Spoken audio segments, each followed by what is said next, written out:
Bonjour à tous. Nous allons débuter ce webinaire ou cette série de webinaires. Donc là, c'est le premier webinaire en fait d'une série de webinaires sur le thème de la gouvernance de l'information que je vais co-animer avec Caroline Buscal, cabinet CERDA, que je laisserai se présenter juste après. Je me prénomme Nordi Lamriri, chez Everteam, j'ai la responsabilité de l'offre logicielle. L'objet de ce webinaire est de rester focalisé sur un thème, un sujet qui est la gouvernance de l'information, qui est un sujet vaste, qui peut être perçu comme relativement flou, mais qui est extrêmement important aujourd'hui pour les entreprises, qui ont un besoin vital de mieux appréhender le capital informationnel qu'elles gèrent au quotidien et qui aujourd'hui est disséminé en différents silos d'information. Dans la plupart des cas, des silos qui contiennent des documents totalement indifférenciés, c'est-à-dire inconnus. On prend souvent comme exemple les file systems. Donc l'objet, ça va être de discuter de tout ça et d'évoquer la vision d'Everteam et les grandes tendances du marché autour de cette thématique. Juste avant de débuter le webinaire, quelques précisions utiles sur les aspects logistiques. Durant le webinaire, vous serez tous avec un son qui sera coupé, mais vous aurez tout de même la possibilité de pouvoir poser vos questions au travers des fonctions de chat et d'échange qui sont mis à votre disposition sur l'outil de webinaire. Donc ça va être sur la droite de votre écran. Donc n'hésitez pas à poser vos questions par écrit durant le webinaire. Et en fin de webinaire, on se chargera d'y répondre. Vous aurez, si vous le désirez également, la possibilité de pouvoir prendre la parole si vous voulez préciser vos points de vue ou poser oralement vos propres questions. Je vais laisser la main à Caroline Buscal du cabinet CERDA pour nous exposer la problématique et les enjeux autour de la gouvernance de l'information au travers d'une étude et d'un rapport annuel que fait le groupe CERDA autour spécifiquement du sujet de la gouvernance de l'information et qui est riche d'enseignements, clairement. Caroline, je t'en prie. Merci Noureddine. Bonjour, merci donc de me donner la parole en ouverture de ce webinaire sur la gouvernance de l'information et de pouvoir vous présenter quelques-uns, parce que voilà, quelques-uns seulement des résultats de cette enquête. Je suis donc Caroline Buscal, je suis manager du département conseil au sein du groupe CERDA Archimag et je pilote depuis maintenant 10 ans, puisque c'est le 9e rapport suite à la 9e enquête que l'on a fait et que l'année prochaine, on sera à la 10e édition de cette enquête. Quelques éléments de chiffres tout de suite pour vous donner un peu le cadre sur lequel nous réalisons cette enquête. C'est plus de 3000 répondants, 40 questions qui sont posées à travers cette enquête. Cette année, ce qui nous a d'autant plus intéressé, c'est que la part des managers répondant à cette enquête a augmenté fortement, puisqu'aujourd'hui, on est à plus de 40% de répondants qui ont des fonctions de responsabilité, de management, de chef de service, de responsable d'activité, et qui donc apportent aussi leur vision de manager et donc de recherche de stratégie à l'échelle de leur métier, de leur activité et de leurs équipes, des réponses sur la gouvernance de l'information. Mais sans surprise, et que l'on soit manager ou collaborateur, 92% de nos répondants nous demandent avant tout ou attirent l'attention sur le fait que pour eux, la gouvernance de l'information, c'est d'abord leur apporter des réponses pour améliorer leur quotidien au niveau de leur activité professionnelle, plus d'efficacité, plus de confort d'usage, plus de fluidité au niveau de la navigation, des points d'accès simplifiés sur les gisements de data ou d'informations, plus de mobilité. Voilà. En fait, qu'on soit manager ou collaborateur, aujourd'hui, on se retrouve en grande partie sur ces besoins-là. Alors même effectivement, si on est sur des environnements professionnels qui sont ultra connectés, il existe encore un certain nombre d'écarts. En particulier, le secteur privé, lui, est leader sur a déjà mis en œuvre, met en œuvre, complète, fait évoluer sa gouvernance de l'information avec des pointes sur les secteurs industriels, les secteurs pharmaceutiques ou les secteurs financiers, où là, la gouvernance de l'information est en grande partie déjà en place. Elle est plutôt dans des phases d'évolution. À la différence, on a un secteur public qui est plus en retrait, qui est plus en retard, même s'il est en train de récupérer en fait cet écart de retard qu'il pouvait avoir sur le secteur privé. Et avec cette année, et ça c'est un point qui nous a intéressé sur les résultats de l'enquête menée en début 2020, c'est le fait qu'aujourd'hui le secteur public adopte des démarches beaucoup plus globales.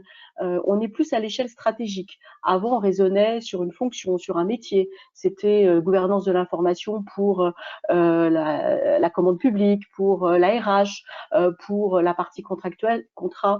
Aujourd'hui, ils sont plutôt dans des stratégies globales, quitte à ce qu'effectivement, dans la mise en œuvre, cela se décline par rapport à des métiers. Et ça, c'est véritablement une transformation, un changement qu'on peut relier aussi à l'augmentation que l'on a identifiée cette année dans la prise de conscience des managers sur la nécessité de mettre en œuvre des gouvernances d'information dans l'organisation.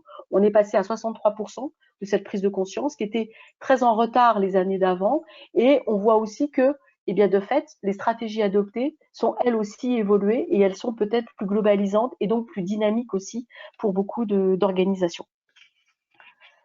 On va passer à la slide d'après. Alors oui, l'information est surabondante. L'amélioration de son traitement au quotidien, c'est une nécessité pour tous, hein, je vous le disais, qu'on soit manager, collaborateur, qu'on appartienne dans un secteur privé ou qu'on soit dans une collectivité ou un établissement public. 85% plébiscite comme enjeu prioritaire, c'est ce que vous avez en bas du graphique et sur votre écran, d'organiser l'accès, le partage de l'information et des connaissances. On est bien sur un besoin d'efficacité au quotidien, quel que soit son métier, sa fonction, sa responsabilité. On attend de la gouvernance des réponses d'efficacité, de partage, de fluidité, que ce soit de la data, du document, de l'information. On n'est plus dans un monde strictement documentaire, on a largement intégré dans le monde de la gouvernance de l'information tout ce qui est aussi source de données, data, que ce soit des data techniques, que ce soit aussi lié bien évidemment à des données à caractère personnel sur lesquelles il faut apporter là aussi une gouvernance spécifique. Voilà, on est bien dans cet univers-là. Autre enjeu qui balance, on va dire, ce besoin d'organiser l'accès qu'on a sur un chiffre assez dégradé. L'écart est assez important et on a voulu le marquer en évidence par rapport au graphique qu'on a adopté. 47% nous alertent sur le besoin de la gouvernance de l'information d'être des réponses à la maîtrise des risques liés à cette gestion de la data et des documents et de l'information. Mais vous voyez que l'écart est important. Il n'était pas aussi important les années d'avant. Donc on voit qu'effectivement, même si la sécurité reste un enjeu, c'est le deuxième enjeu, hein, si on prend la courbe des pourcentages, mais il est très à l'écart par rapport à l'enjeu premier qui est celui du partage. Et il y a un enjeu qui lui est monté fortement, c'est le troisième qui est à hauteur de 44% et qui en fait est plutôt l'expression de l'attente que peut avoir un collaborateur ou un manager face à la gouvernance de l'information, c'est d'être doté de règles, de process, de mode op, on peut l'appeler comme on veut, des référentiels d'appui. En tous les cas, d'avoir des éléments qui vont pouvoir permettre de structurer tous ces process de gestion, de validation de l'information et de la data. Donc, on est bien dans ces problématiques d'un environnement tout digital où il y a à la fois du besoin de sécurité, du besoin de partage, mais surtout du besoin d'équiper cette organisation. Sur la slide suivante, vous allez voir que ce qui est pointé comme activité, ce qui est intéressant de voir en termes de problématiques exprimées, ce qui est pointé comme activité, comme difficulté qui doit être pris en charge dans un programme de gouvernance de l'information, c'est quelque part, et ça confirme les réponses précédemment mises en évidence, c'est l'environnement complet digital qui est décrit. Les informations, 72% volume croissant d'informations et de documents, c'est bien ce que je vous évoquais, on est sur un champ, la gouvernance a une vocation à couvrir tout ce qui est data, données, documents, informations. Donc on est bien sur un champ qui s'est très largement élargi depuis quelques années. Donc on a ces éléments-là, on a des problématiques liées à des solutions. On n'est pas du tout sous-doté en solutions, mais on a plutôt le sentiment, à 41% l'exprime, d'avoir un éparpillement vis-à-vis de cela. Et aujourd'hui, et comme le disait d'ailleurs Noureddine en introduction, de fait, avec autant de solutions de gestion possibles de contenu, d'information, eh bien, on en met partout.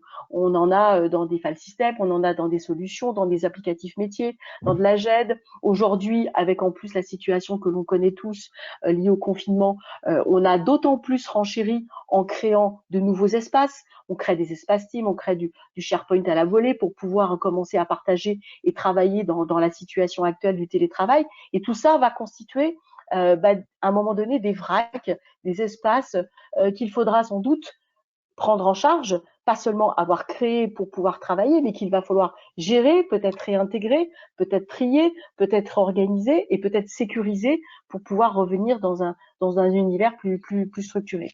Donc on est bien dans un ensemble de problématiques. Il y a encore certains qui pointent du doigt la problématique de la migration du papier vers l'électronique à 34%, donc c'est quand même 1 sur 3 qui continue à être dans un monde un peu hybride. Bon, je pense que l'hybridation a dû baisser là depuis 4 semaines et pour les 4 prochaines semaines. Mais globalement, il y a encore des métiers où la bascule vers du tout digital était visiblement pas encore tout à fait terminée et qu'il y avait encore des points de rupture pour signer une validation, une signature. Tout le monde n'est pas doté encore de signature électronique. Donc, de fait, à un moment donné, on repasse par le papier pour pouvoir obtenir un accord ou un visa pour telle ou telle information.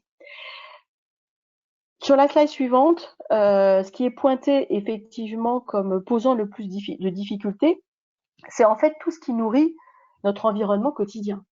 On peut se retrouver tous dans quelque part dans ces différents items. Le traitement des emails, on est encore dans une époque où la boîte mail, le email, c'est quand même le premier vecteur de circulation de l'information.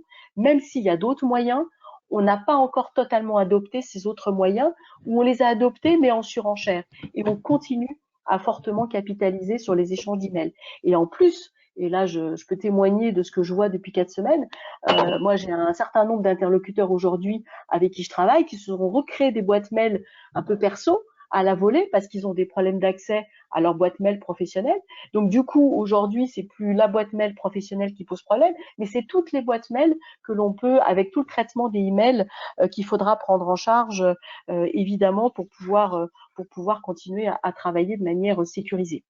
Tout ce qui est gestion électronique de documents, alors c'est pas la GED en soi, c'est tout ce qui est les espaces de gestion électronique de documents. Et là-dedans, on a les file systems, tous les espaces possibles, les applicatifs métiers dans lesquels on va rattacher tout un espace, tout un ensemble de fichiers, et puis les serveurs qu'on utilise encore, et puis des outils de GED, mais qui peuvent encore souvent être silotés en fonction d'activité et ne pas être positionnés en transverse et donc de limiter toute cette fluidité qui est pourtant l'une des demandes fortes de nos répondants. Et puis, et ça c'est intéressant aussi, c'est de voir arriver en troisième niveau de la problématique, c'est la gestion du cycle de vie des documents. Donc la gouvernance en soi de l'information. Une information, ça naît, ça vit, ça meurt, c'est totalement organique comme toute autre matière. Et donc, de fait, ce qui est attendu aussi, c'est ça. C'est ce besoin d'apporter des réponses en termes de gestion de cycle, y compris pour pouvoir déterminer des étapes de purge, d'élimination et d'arrêter de stocker des fichiers morts-vivants pendant plusieurs années dans des espaces qu'on a complètement oubliés avec le temps. Dernier point, parce que voilà, moi je suis vraiment sur ce rôle d'introduction par rapport à ce webinaire, et je voulais vous mettre en évidence les points un peu majeurs qui apparaissent. Dans les sujets qui sont remontés fortement aujourd'hui dans le rapport sur la gouvernance de cette année 2020, parce qu'on peut passer juste à la slide suivante, ce sont non pas des sujets nouveaux, mais ce sont des sujets qui se sont mis à émerger fortement et qui s'intègrent au cadre de la gouvernance de l'information. La gouvernance de l'information s'intègre très largement à des projets de robotisation de process, qu'on appelle le RPA. Vous êtes tous sans doute dans des organisations qui sont en train de travailler là-dessus ou qui vont travailler dans cette démarche de vouloir automatiser tout un ensemble de process. Ça va de la note de frais dans un contexte RH à toute autre activité. Évidemment que la gouvernance de l'information est un des chantiers liés à la robotisation d'un process. Et donc, pour 41% des répondants, et particulièrement pour les managers, c'est un sujet fort qu'il faut que la gouvernance de l'information prenne en compte. La sécurité aussi, alors je pense que le contexte d'aujourd'hui l'a encore renforcé. Un répondant sur deux, c'est énorme, quasiment un sur deux, 47% sont inquiets par rapport à la capacité de leur système d'information d'être sécure. Donc ils craignent des défaillances.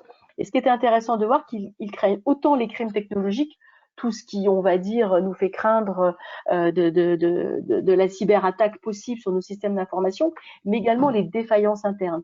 C'est-à-dire s'interroge sur est-ce qu'on a les bonnes pratiques, est-ce qu'on a le bon savoir-faire, est-ce qu'on est tout à fait tous en capacité de sécuriser notre information dans les métiers, l'exercice des métiers que l'on a au quotidien.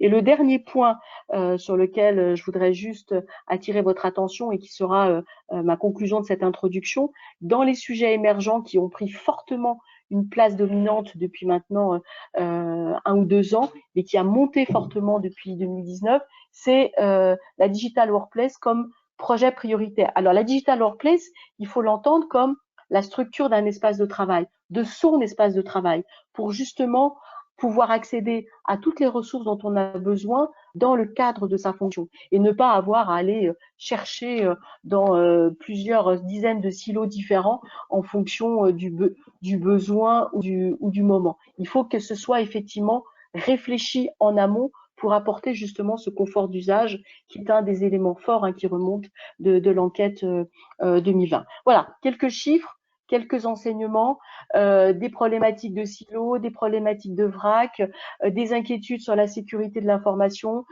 tout ça qui fait aujourd'hui que le rapport 2020 apporte des réponses assez fortes sur les attentes en matière de gouvernance de l'information.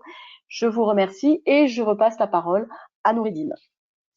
Merci Caroline pour cette introduction qui permet d'avoir un état des lieux basé sur des faits concrets, sur un rapport établi auprès du terrain et auprès de sociétés qui sont confrontées dans leur activité quotidienne à la gestion de l'information, à différents enjeux auxquels elles doivent répondre. La deuxième partie de ce webinaire va plus être orientée sur de la présentation de technologies. Alors, bien évidemment, c'est un webinaire organisé par la société Everteam avec la collaboration du cabinet Cerda. Donc, nos illustrations vont se baser sur les technologies Everteam, avec comme objectif d'exposer finalement l'évolution de notre offre et le repositionnement au regard des enjeux qui ont été exposés par Caroline. On se rend bien compte que les technologies telles qu'on les connaissait par le passé, avec des systèmes de GED traditionnels, des systèmes de disques partagés, des outils de messagerie, ce paradigme-là va changer et les entreprises vont devoir finalement réfléchir à la manière de gérer leur information, à la fois en répondant aux enjeux de Digital Workplace, tels que l'a exposé Caroline, aux enjeux de gestion du cycle de vie, de facilité d'accès à l'information, de maîtrise des risques. Et tous ces enjeux-là conduisent finalement à réfléchir la manière dont l'information doit être produite et la manière dont le cycle de vie doit être géré. La vision d'Everteam sur ces sujets-là, une vision technologique, parce qu'on est fournisseur de solutions et de technologies, donc on est éditeur de logiciels, c'est de fournir des outils qui vont s'inscrire dans ces enjeux en ne faisant pas du déni sur l'existant des systèmes d'information qui aujourd'hui contiennent toujours et contiendront encore pendant un certain nombre d'années un certain nombre de silos documentaires d'informations. Ça peut être une messagerie, ça peut être un ERP, ça peut être des SharePoint, un Office 365, un Box.com, l'offre Google Suite. etc., etc., etc. Et donc, en fonction de la digital workspace ou de l'environnement de travail de chaque collaborateur au sein d'une société, il va être amené à interagir avec un certain nombre d'outils qui pourront être plus ou moins intégrés et qui lui permettront d'accéder aux documents et à l'information dont il a besoin dans le cadre de son activité et de ses prérogatives. Dans ce contexte, l'offre d'Ever va être de proposer un outil qui va être capable de se connecter à tous les silos d'informations pour recenser et identifier les documents qui s'y trouvent. Donc, imaginez un outil qui va être capable de se brancher finalement aux différents espaces de conservation de l'information pour être capable de recenser les documents qui s'y trouvent et apporter des fonctions à valeur ajoutée qu'on va exposer un peu après. Deuxième fonctionnalité, permettre d'afficher à partir d'un seul et même point tous les documents auxquels on est connecté, un peu à l'instar d'un moteur de recherche fédéré, on va être capable, à partir d'un seul et même écran, de pouvoir avoir des tableaux de bord ou rechercher des documents qui se trouvent dans la messagerie, dans un SharePoint, dans un ERP, dans un file system. Une seule requête et on trouve tous les documents pertinents. On va pouvoir améliorer le contenu et les métadonnées, c'est-à-dire qu'on va être capable d'enrichir les métadonnées, on va être capable de retrouver des informations qui sont perdues dans du full text, des numéros de clients, des numéros d'adhérents, des codes produits, des données personnelles. On va être capable de retrouver cette information. On va être capable aussi, et ça c'est un enjeu majeur, de typer les documents, d'appliquer un type, savoir que ce PDF, finalement, c'est un contrat, savoir que ce document Word, c'est un avenant, que cette image, c'est un bulletin de paye, le système va proposer des mécanismes qui peuvent être manuels, semi-automatiques ou automatiques, basés sur des règles, basés sur des mécanismes d'intelligence artificielle, plus spécifiquement sur ce qu'on appelle du machine learning, pour typer et enrichir les métadonnées des documents que le système va recenser. Ceci permettra de gérer le cycle de vie en permettant à terme de pouvoir faire de la conservation long terme. Pour reprendre un peu les indicateurs qui ont été remontés par Caroline, les 85% d'utilisateurs qui ont identifié comme important de pouvoir accéder à l'information se retrouveront énormément dans cette partie-là. La maîtrise des risques est très liée à ces deux briques, pour tout ce qui est identification des données personnelles, des données business clés, pour tout ce qui est une maîtrise et une gestion du cycle de vie, pour garantir le droit à l'oubli, assurer le droit d'accès à l'information, organiser la pérennité, c'est 39% des répondants qui avaient identifié le fait de maîtriser la conservation long terme des documents importants.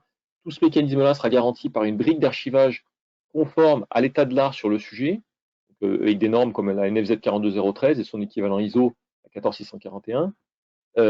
Donc toute la chaîne permet finalement de prendre en compte l'ensemble des indicateurs qui ont été relevés par Caroline dans le cadre de son rapport sur la gouvernance de l'information en proposant des technologies qui couvrent chacun de ces aspects. Pour chaque élément, on a des briques d'une même plateforme logicielle qui vont être mis en jeu. Une première brique qui s'appelle Everteam Discover, qui permet de se connecter à des sources, de faire des recherches et d'analyser. Everteam Policy, qui est la brique qui permet de définir le référentiel de conservation. Et Everteam Archive, qui est la brique qui permet d'assurer la conservation long terme des documents.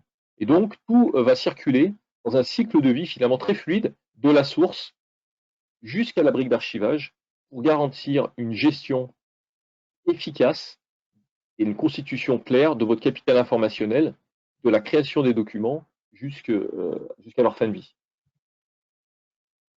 Comment cela fonctionne? Première brique, la brique Everteam Discover. Comme je vous l'ai exposé, c'est une brique qui, elle, a pour but très simplement de se connecter à des sources qui peuvent être de différentes natures. Ça peut être du SharePoint, des Office 365, ça peut être de la messagerie, ça peut être des disques réseau, ça peut être des applications métiers, des applications d'entreprise, des ECM, un ERP, une CRM, etc., etc. Et donc l'outil va dans ce dispositif, proposer des outils. Alors on va le voir tout de suite. Juste passer sur mon navigateur.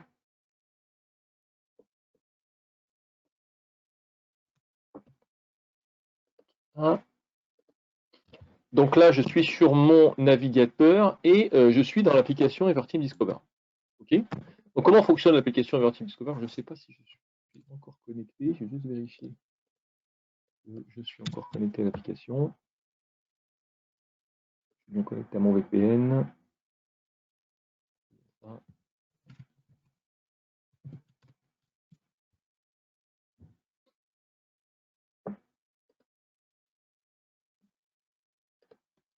Donc, je vais me mettre en mode tableau de bord et je vais aller sur le fond documentaire. Donc là, je suis dans l'application Everteam Discover.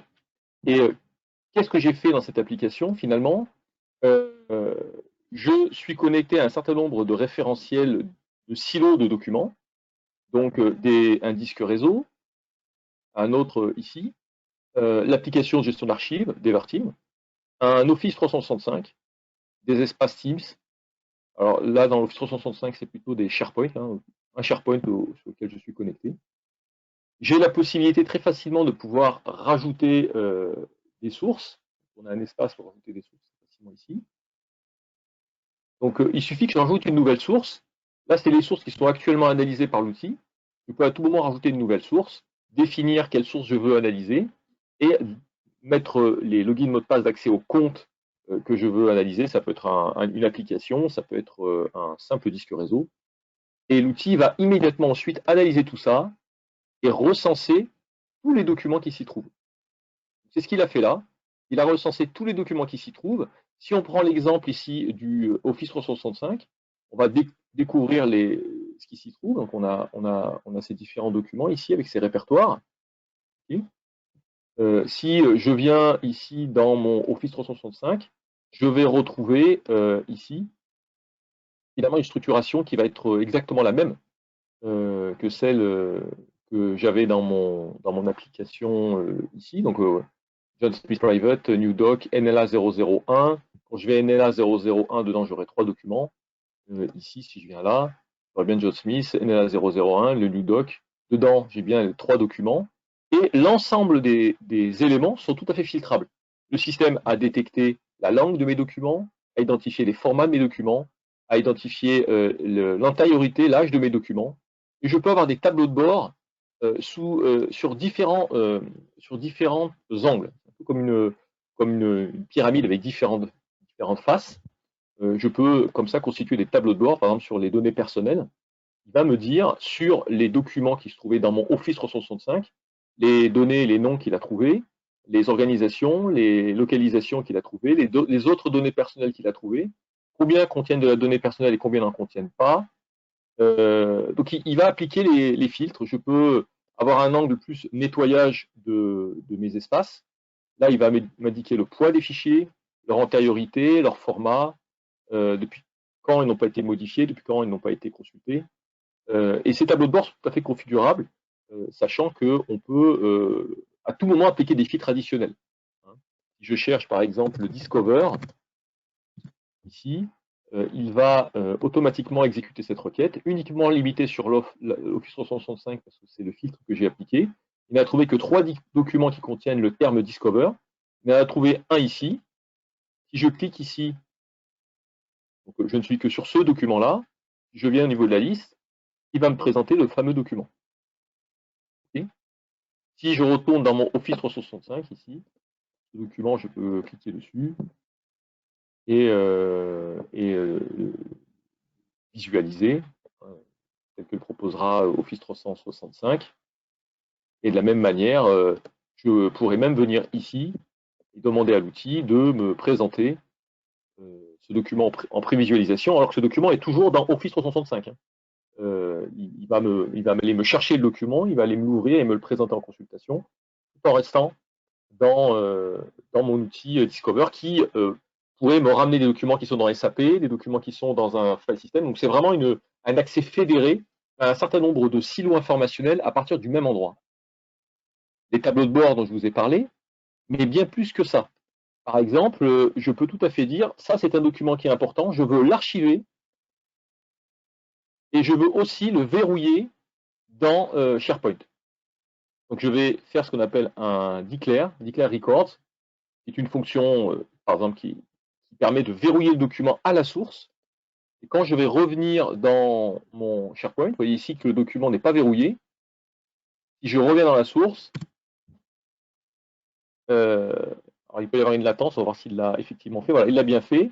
Il m'a verrouillé le document le 16 avril. Alors, le Office 365, les fuseaux horaires ne sont pas tout à fait les mêmes, donc il m'a mis la même heure. Et derrière, je vais dans les métadonnées, dans la partie conformité de.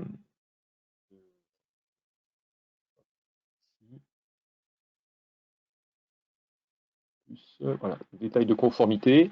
Le système Office 365 va bien me confirmer que c'est un document qui a été déclaré comme un record le 15 avril la première fois, et ensuite il a été, comment dirais-je, il a été déverrouillé, reverrouillé, j'ai fait ça un certain nombre de fois depuis. Okay. Le mécanisme va faire quoi? Va faire en sorte que le document ne pourra pas être supprimé. Le document est verrouillé, il ne peut pas être supprimé, c'est totalement piloté, gouverné à partir de nos outils. Donc l'intérêt, c'est que l'outil Discover, dans ce contexte-là, va jouer plusieurs rôles. Il va être capable, on peut enlever les filtres pour retrouver un peu plus de documents, il va être capable de rechercher les documents où ils se trouvent. Il va être capable de les gouverner, de maîtriser le devenir de ces documents à la source. Alors, ça va dépendre un petit peu du niveau d'ingérence qui est attendu par nos clients sur ces documents à la source, mais on peut aller jusqu'à même verrouiller et supprimer des documents à la source. Les mécanismes que j'ai fait à la main peuvent être automatisés. Dans l'outil, on dispose de fonctions qu'on appelle de classification, qui vont permettre d'appliquer, soit par du machine learning, soit par des règles, tout ce qui est application d'action. Par exemple, le déplacer dans Archive, le verrouillage à la source, la suppression, le déplacement, l'application d'un type de document, tout ça peut être automatisé par des mécanismes d'intelligence artificielle qui seront directement pilotés par le produit. On peut même aller encore plus loin. Si je reviens ici, que je recherche les documents qui contiennent le mot Discover et le terme Paris, la ville de Paris, alors je pourrais chercher même dans les données personnelles, dans les localisations, les zones où il a trouvé le mot Paris. Je cherche Paris. Il a trouvé 12 documents qui contiennent le terme Paris identifié comme une localisation géographique. Je sélectionne ça. Il a trouvé un document dans Office 365 qui contient le terme Paris. Je peux venir ici. Je peux sélectionner le document. Il va me présenter les métadonnées qu'il a réussi à extraire. Et on voit qu'il a retrouvé le terme Paris dans le document qu'il a récupéré comme étant une métadonnée, mais il a aussi trouvé un email et des URL. Les métadonnées n'ont été saisies par personne. C'est l'outil lui-même qui les a retrouvées dans le document. Il va être capable aussi de me présenter dans le full text, sans même ouvrir le document, les endroits où il a trouvé les valeurs que je recherchais. Donc le mot Discover, il l'a trouvé ici, ici, ici. Voilà, il a trouvé les termes que je recherchais. Ou il peut aussi m'afficher les entités nommées qu'il a trouvées, c'est-à-dire les valeurs que je lui ai demandé de retrouver, ce sont des valeurs importantes pour ma société, tout ce qui est données personnelles, mais j'aurais pu mettre des données métiers. Là, par exemple, Paris a été trouvé 2 fois, ici, cet endroit-là, et à un autre endroit, ici. Donc imaginez bien que, par exemple, si vous êtes dans le secteur industriel et que vous avez des codes produits, on va être capable de trouver les documents qui contiennent des codes produits partout. Donc si vous avez, par exemple, un litige avec un de vos clients, vous êtes dans le secteur pharmaceutique, et vous recherchez impérativement tous les documents qui parlent d'une certaine molécule ou d'un certain produit, vous pouvez mettre le code de cette molécule ou de ce produit, et il va vous les retrouver partout, dans des pièces jointes d'email, dans des documents zippés, dans n'importe quel full text, et tout ça va être pris en charge et géré par le système. Donc c'est très bien pour un DPO ou dans une logique d'investigation ou de gestion du risque. On a des clients, par exemple, qui ont connu des difficultés parce qu'ils ont subi des cyberattaques et qui ont eu besoin de vérifier finalement les données sensibles qui ont été volées par les pirates. Et quand les documents eux-mêmes ne sont pas maîtrisés par l'entreprise et que l'entreprise n'a aucune visibilité finalement sur où se trouvent les données personnelles sensibles, un outil comme celui-ci peut être très utile. Ça permet d'avoir un tableau de bord et un état des lieux très clair. Je suis à ce niveau-là, je peux sélectionner le document, appliquer une action pour, par exemple, le typer, l'action de gouvernance, ou pour l'archiver. Alors, c'est des actions que j'ai déjà faites dans ma démonstration. Et donc, je suis vraiment dans une interface d'accès et de consultation globale sur l'ensemble du corpus informationnel sur lequel je suis interfacé. Ça, c'est la brique Discover. En complément de cette brique, on est capable de pousser le document dans une brique d'archivage. La brique d'archivage, elle, va prendre le relais, finalement, lorsque ces systèmes-là n'ont plus besoin de stocker les documents, ou dès lors qu'un document stocké dans un de ces systèmes doit impérativement être sécurisé, on a la capacité de déplacer un de ces objets, un de ces fichiers, ça peut même être des flux de données, et de les stocker dans une brique d'archivage qui permet de garantir la valeur probante des éléments qui y sont conservés. Ça, c'est la force du module. La dernière brique, c'est la brique Policy, qui est une brique qui, elle, va être interfacée à la brique Discover et à la brique Archive, et qui pilote le référentiel de conservation. Donc vous aurez un référentiel de conservation qui sera global, qui sera clair, qui pourra être appliqué sur les documents archivés ou qui pourra être appliqué via Discover sur tout élément qui est encore dans son application d'origine. Et donc, on va être capable de gérer le cycle de vie, finalement, de l'information, de sa création jusqu'à sa destruction. Le cycle de vie débutera alors que le document est encore dans son espace d'origine, il sera encore dans son disque réseau, il sera encore dans la messagerie, il sera encore dans le SharePoint, mais le document sera déjà typé, le cycle de vie sera déjà identifié, la date d'élimination prévue sera également identifiée, le moment où le document devra être archivé et sécurisé sera également pré-renseigné, et le moment venu, Discover sera capable, en lien avec les règles de conservation, de déterminer le moment où le document devra être déplacé. Comment fonctionne la brique Policy, hein? La brique Policy, c'est finalement un référentiel de conservation.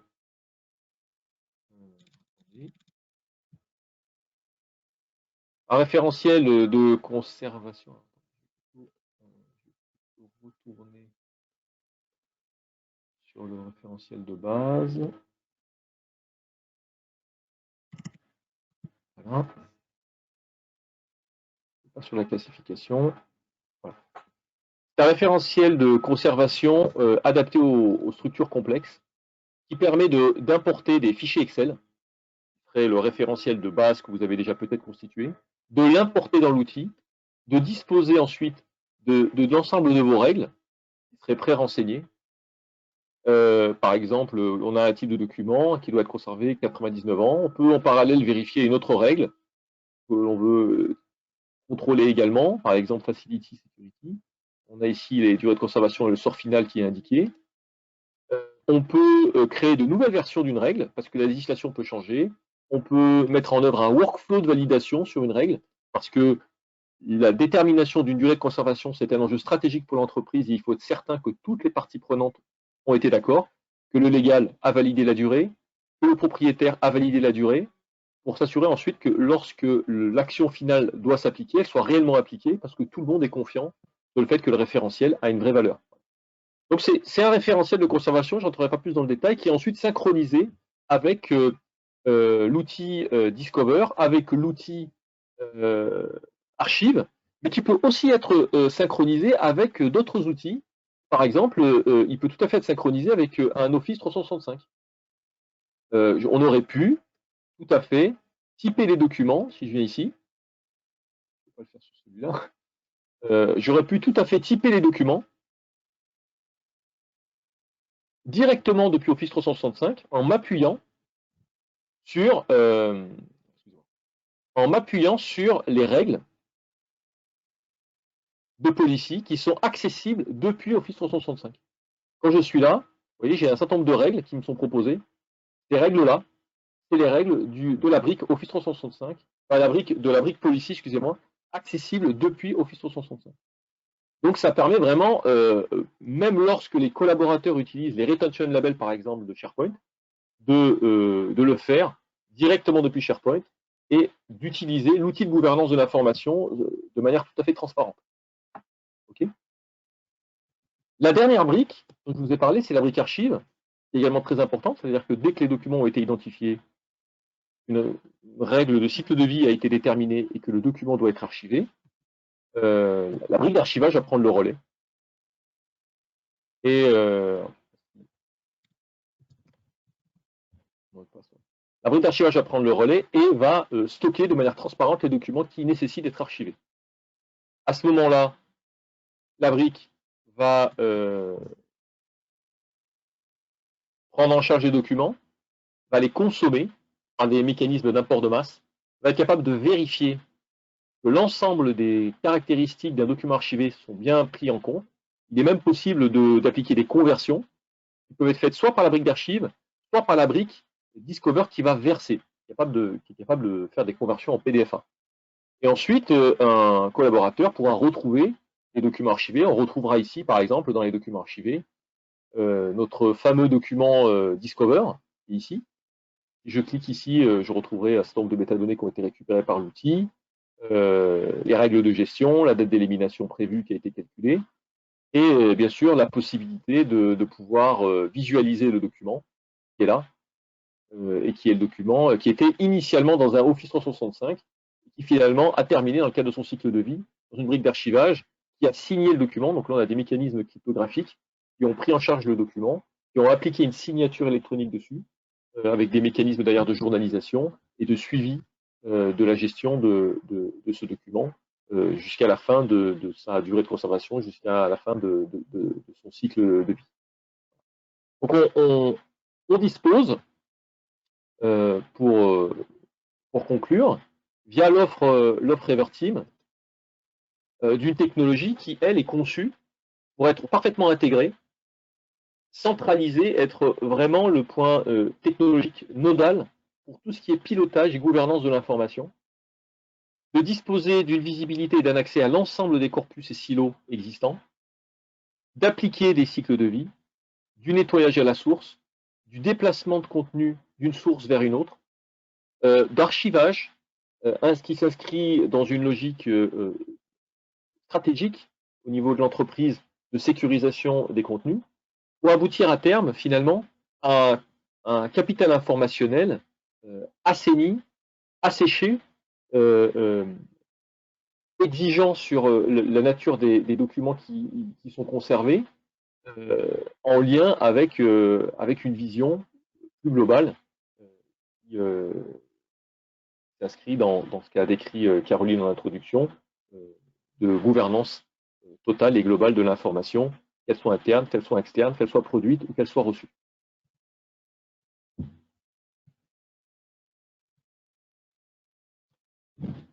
J'en arrive au bout de cette présentation. On s'était dit jusqu'à 11h45, on a passé d'une minute. On va maintenant vérifier si vous aviez des questions.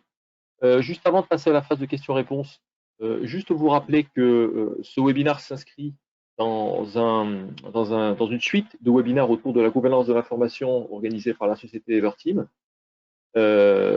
C'était la première session. D'autres sessions de webinaires vont arriver prochainement. Les 2 prochains webinaires sont le mardi 21 avril sur le thème de la gouvernance de l'information avec SAP, qui sera animé conjointement avec la société Viveris, qui a une très forte expertise sur SAP. Le 23 avril, ce sera sur le thème d'Office 365. On ira encore un peu plus loin sur ce sujet-là. On sera accompagné de la société Sword, qui est intégrateur également de solutions, à l'instar de Viveris, et qui a aussi qui a une très forte expertise sur tous les sujets autour de SharePoint, avec un centre de compétences dédié sur cette thématique. Voilà. Je vous remercie encore d'avoir participé à ce webinaire. Je propose à Nicolas de reprendre la main pour nous dire si des questions ont été posées ou vous permettre de vous exprimer si vous avez des questions.